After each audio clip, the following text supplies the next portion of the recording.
So this is Ben Cerveny, and join me, welcome Ben. Thank you. Actually, the website does now reflect my current bio. There was a little bit of some kind of ambiguity about exactly who I was, which I thought I was feeling myself as I was looking at my background. But anyway, I'm kind of going to take a journey into abstraction here. I have been spending a lot of my time recently running around, starting new companies and making grand presentations with charts and graphs about, return on investment and things like that. So I'm done with those for now, and instead I'm going to take a little romp through the natural science, the philosophy of science. So what we're the contemplation that's in front of us here is what does it mean to be in a world that has pervasive computing? And how do we what are some metaphors that we can use to project onto that space and come to terms with it, grapple with it a little bit? So one of the things that I think, we're all dealing with, and we have been dealing with for quite some time, is a accretion of language in the space in which we live. There's meaning piling up all over the objects that we live in, and that's been happening pretty much since the beginning of culture. I mean, that's the process of culture really, is to attach meaning to objects and to each other. And so one of the turns that this process has taken recently is a bit of a quantification, a bit of a quantization, and it's starting to kind of erupt into a more conscious process that we're actually having a self-awareness about how this meaning is transmitted. But so one of the things that the first metaphor that comes to mind to me when I'm thinking about ubiquitous computing and pervasive technologies is the fact that what's happening is the spilling out of information into space in a way that hasn't happened before, and that spilling I'm representing by the metaphor of the luminous bath, which is the the flickerings, if you will, of communication that now sparkle kind of in all the spaces that we inhabit.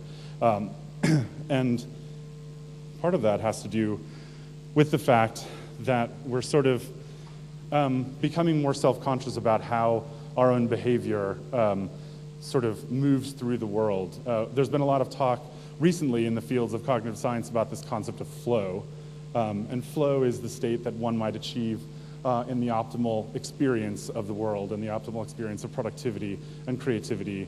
And it's something that, it's an aspirational state that I think has been put before us as a way to navigate the growing complexity of the world that we live in. And so one of the things that, this then in turn implies is that collectively we represent an enormous amount of flow. Our cognitive powers as a community, especially a digitally mediated community, become an enormous viscosity of experience that's blanketing the places that we live and work, and therefore this is the first phase of the luminous bath is more like the great flood of attention.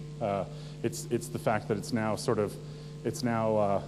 it's spilling out into the streets, and it's spilling out, based on the fact that we now carry devices with us that monitor this attention, that bring this attention back around to us in a later phase of our contemplative cycle of the day.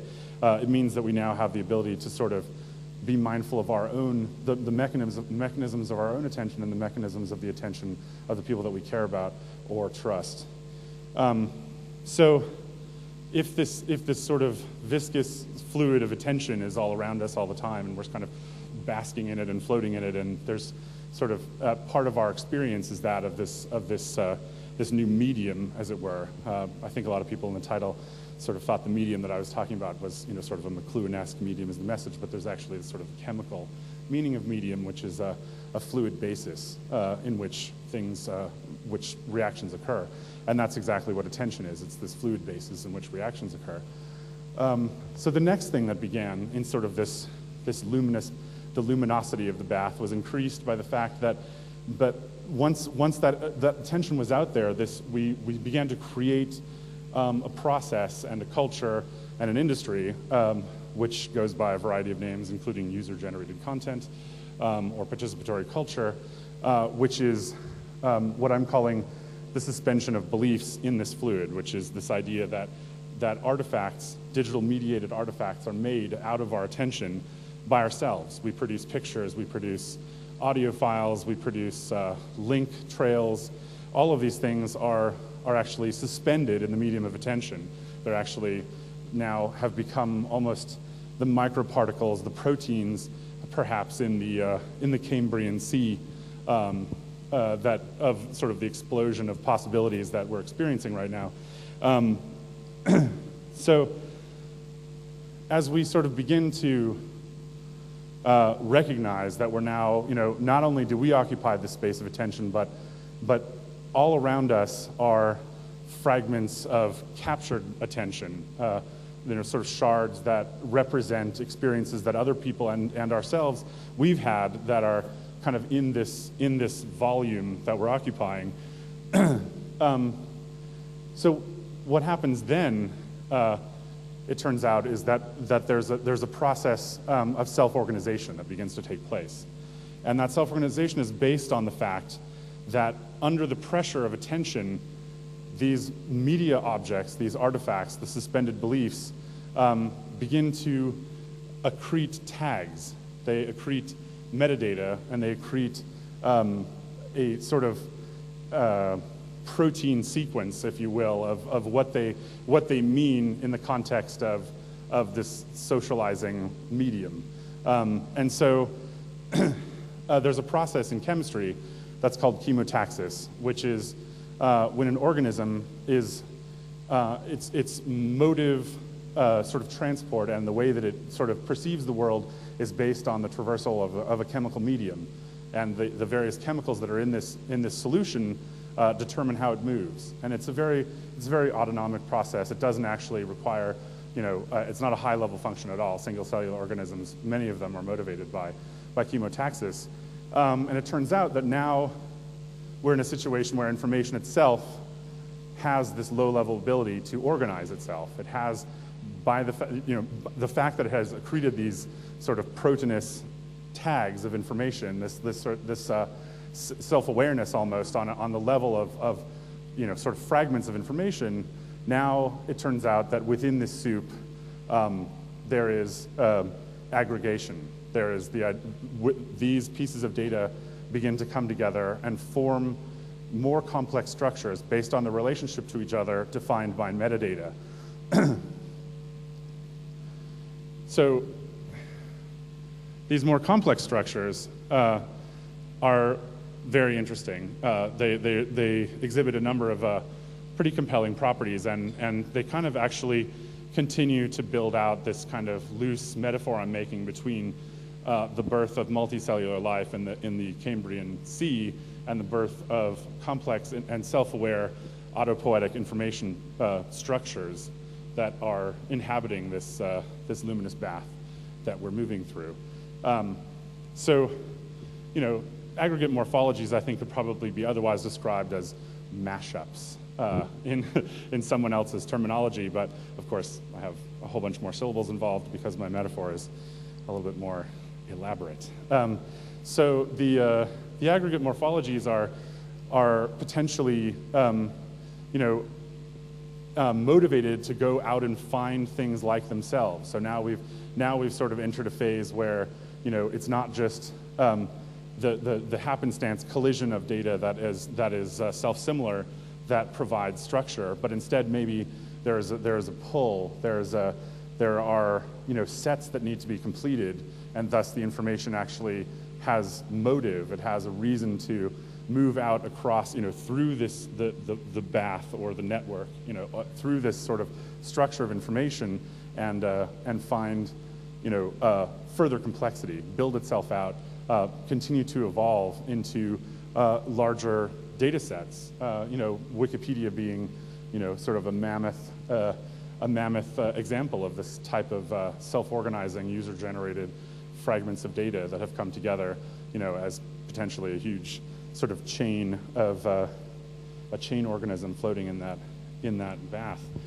The thing that The next thing to consider is the fact that these informational organisms, such as they are, these inhabitants of the luminous bath, they actually not only attach to information, but they attach to location and objects. They attach to people, places, and things. And so for the people that have the tools and the language to see what's happening in the bath that's been all around them for many years, but now is becoming visible thanks to the tools that we have at our disposal. I mean, language has always been describing place, but it wasn't until recently that we could actually find organized, collectively organized references to a place as we were there.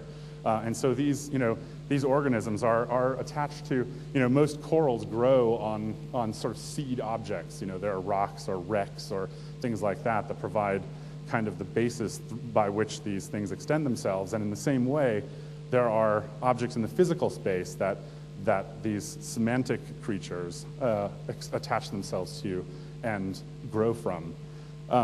One of the things that's interesting about this in a fluid medium is that there's a gradient. There's not a hard line between the edge of the object and the medium in which it sits because of this semantic sort of extension, the way that the accretion works through a process of diffusion limit aggregation, which is kind of an algorithm that can be easily modeled. You can see kind of a gentle movement through from the object to the information representing the object to the complex structure of information that interrelates the object into a culture.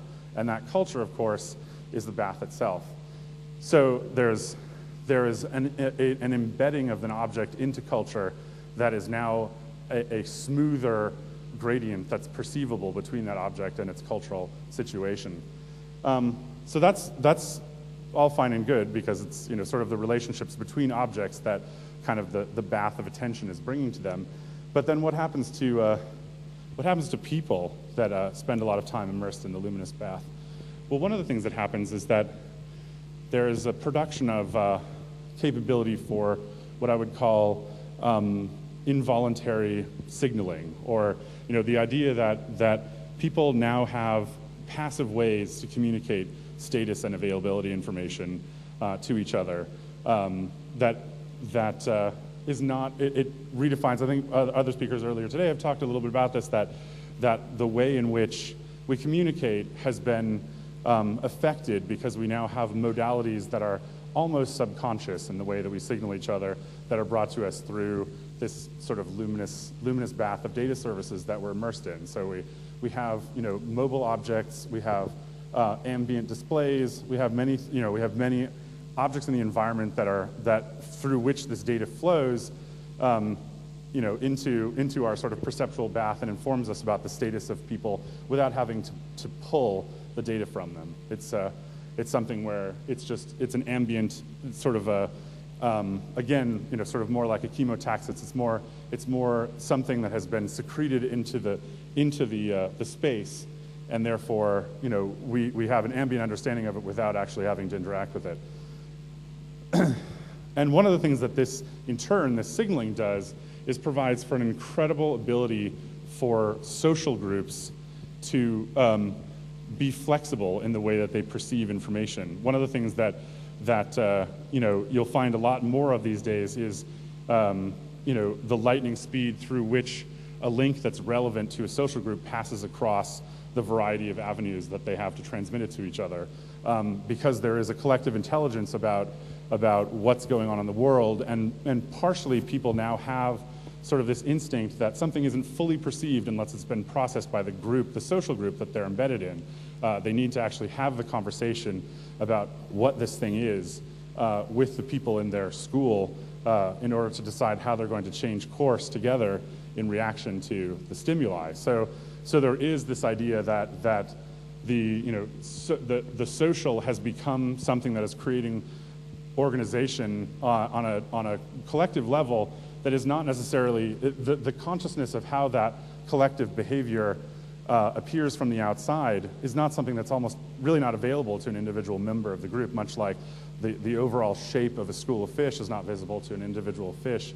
Similarly, we're participating in a lot of social networks that that are moving in various directions across the metadata that they consume, and we don't really understand that. But there are, I think what is coming at us on a popular level and has been in the hands of institutions for a very long time is the ability to do data visualization on social behavior in this way where the shape of the school can actually be seen potentially by the individual fish. And so that will have yet another level of sort of self-awareness will be added to the way that individuals behave in this environment.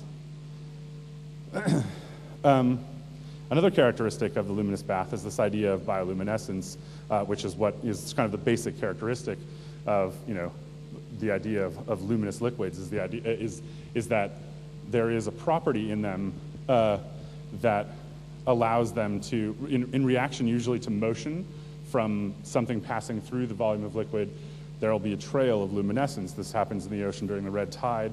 There's famously a bay in Vieques Island, which is part of Puerto Rico, which has a bioluminescent bay where you can go swimming, and there's a trail of lights behind you as you go. And this, of course, is very true for the suspended beliefs in the medium. The mechanism by which many of these sort of artifacts of media are suspended in this luminous bath is trackable, is traceable, is something that can be watched over time, and therefore there is a path in the fluid that's left behind. There is a sort of a trace of perception, and there's sort of a lingering understanding of how schools or individuals are moving through this kind of perceptual medium. This here is a strange attractor. It's some diagram in state space of a lot of different variables being tracked on an individual, and this is a result of their behavior and along certain variables. But what it represents is sort of a systemic understanding of a pattern, which is something that's sort of crucial, I think, to the evolution of the self-awareness is the recognition of these patterns and the understanding of how behaviors of individuals in these sort of meta contexts, these contexts that are enriched by information, that compounds the value of the information for the person who's participating and possibly for other people who are observing them, is this idea that there is a history and there is a record of the track, and that record itself becomes yet another suspended belief, becomes yet another object in the medium itself.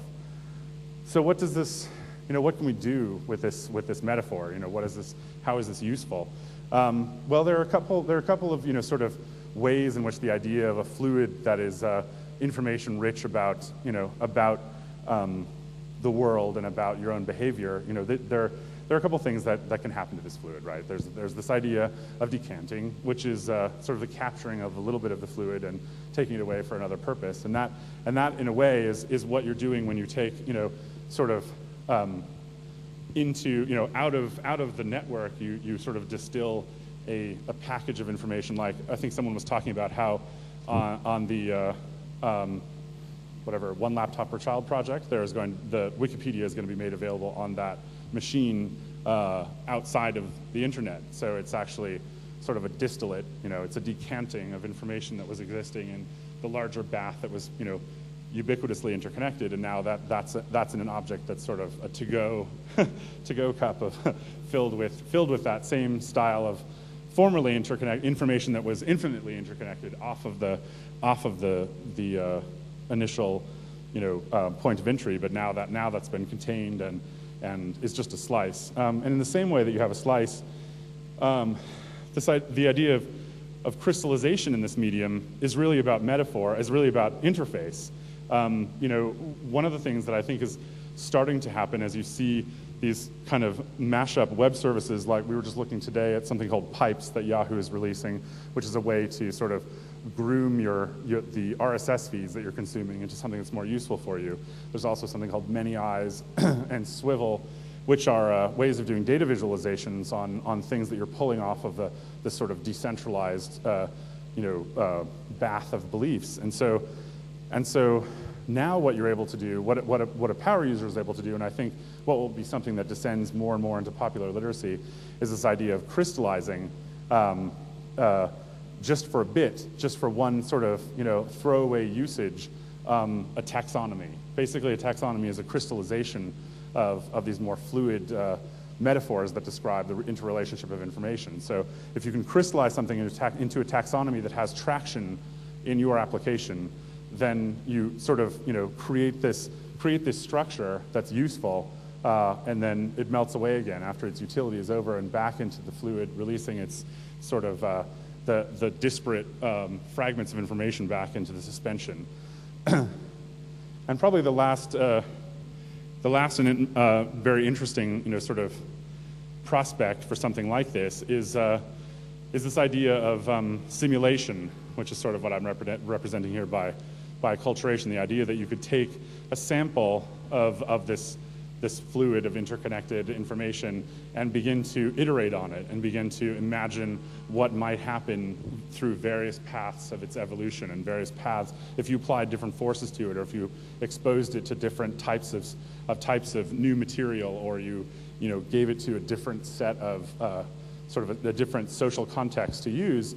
You end up, or even if you computationally simulate those factors, you can explore how possible models of information might be more or less effective, and you can begin to understand what the process of understanding is about, which is, I think, where this all ends up, is the fact that we now, despite using metaphors that are as far-fetched as this luminous bath or otherwise, we're kind of now on the cusp of being able to refactor information based on a metaphor we're applying to it that makes it much more explorable for groups of people that have been sort of acculturated in that metaphor, to use the same term. Acculturation, of course, is also a process of becoming part of a society, and I think that's exactly what's happening here, is that all of us are becoming part of this sort of luminous bath, and therefore are kind of normalizing to its ability to transform our lives.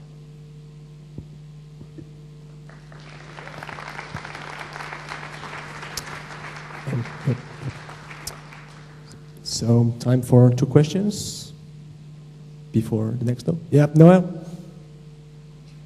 Thank you. Oh, well, wait. Thank you. You're welcome. You've just totally blown my mind. So with all of this is really weird. Here we go. With all of this going into a machine that can be analyzed and crystallized and refactored in many different ways, when do you see the point that it's going to have some type of existence on its own? Well, in some ways, I think it already does. I mean, that's the thing, that people, A-Life researchers have been grappling with, right? Is that there's this kind of discipline that's existed for a long time of artificial intelligence. And the thing about artificial intelligence that turned out to be kind of a bad idea was setting such a high bar for recognizing what intelligence was. But now we have, the new, people are trying to create like artificial emotions, and so we've learned about something called the Uncanny Valley since then, which is this weirdness that we all experience as something tries to approach the level of complexity of interaction or experience or appearance that humans have. People start freaking out. So it turns out that the thing that's a lot easier to model is the concept of something like a flock or a swarm, or there are levels of emergent complexity that are less than the human mind that are already computationally modelable, and already these self-organizing information systems can exhibit behaviors like that, and depending on who you talk to, that may already be, we may have already crossed over a line of intelligent information in that way. But it's a process where, I mean, the other thing is that, like I said, the individual fish doesn't see the shape of the school. So how do we know? I mean, potentially there are informational organisms that are a higher order than human intelligence that we just can't perceive, but we just, there's no way to track that from where we're at.